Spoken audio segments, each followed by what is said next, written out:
All right, let's see the answer. Rather than just give it away, I'm going to use this really handy Java visualizer. So click this link, and it'll take you to some code that you can run in the browser, and it'll show you step by step what's going on. So I'll click Visualize Execution, and we'll go through everything line by line. Now, if you can't find the slides because it's the year 2550 and you're, I don't know, we're in a post-apocalyptic situation where these slides are gone, there's no Google Slides anymore, you can instead go to this link right here, and it should take you to the visualizer. So let's try running the code. So in this case, every time I click forward, it's going to step forward in the code one line. So when I say dog, small dog equals new dog 5, when I click forward, we're down here in the constructor. We click a few more times, and we find ourselves with a small dog with this arrow pointing at the instance here, which is a dog of size 5. Okay, we create a couple more dogs. I'll just click quickly. And finally, what we end up with after running these 3 lines of code is we have 3 dogs, one of size 5, 25, and 150, stored in variables small dog, medium dog, and huge dog, respectively. So here we have an array of dogs that we're going to create called mini dogs, and it's going to be of size 4. So when we create this array, we see that they're each null. Now, we haven't said what null is before, but just suffice it to say it's an empty hole in our array of dogs, right? These are empty dog houses. So then we'll say many dogs is 0. You're going to be the small dog. Many dogs 1, you'll be the huge dog. And then finally, many dogs 2, in this box, we'll put a new dog of size 130. And so it gets created, and there it is. Now, this dog does not have a name in the sense that there's no main variable that points at it, but nonetheless, it is an actual dog that lives in dog house number 2, and it can be manipulated and utilized. Next up comes this loop. So we'll set I equal to 0.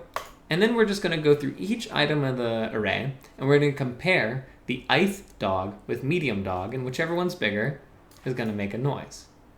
So in other words, this first comparison is between the size 5 dog and the medium dog here. And so we expect this dog to be the one that barks. We should get a bark sound.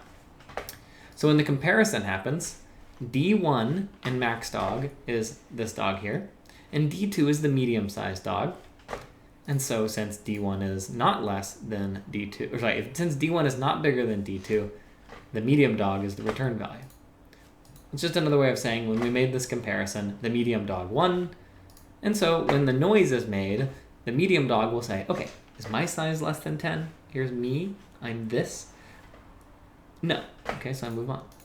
Is my size less than 30? Yes. So I'm going to make a bark sound. All right, and so forth. So the next comparison is going to be between dog 1, which is the 150 dog, and medium dog. And this time, the 150 dog will win. And we see this dog will consider his own size and say, okay, no, woof, all right. Next, we get to the size 130 dog versus the medium dog. And so when this comparison happens, we expect this dog here to win. And indeed it does. This is the larger one.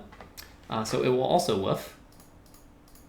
So we have bark, woof, woof, because this is medium dog 1, huge dog 1, huge dog 1. And the final comparison is between the null dog, the no dog at all, and the medium dog. Now, I didn't actually tell you what would happen here, right? This is the piece of information you didn't have to solve the problem properly. But what will happen is when we try and compare these dogs, we get error null pointer exception. You may not compare a null dog with a real dog. That's just not allowed in Java because this isn't actually a dog at all. Okay?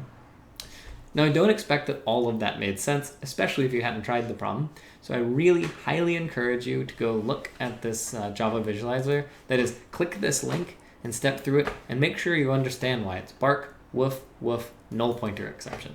Okay? So that's the heart of classes, instantiation, static versus non-static methods. But Project Zero is where it's really going to click. Because right now, I've given you a surface level understanding. I've walked us through some very specific examples. But it's only when you start working through that project that it will all really make sense.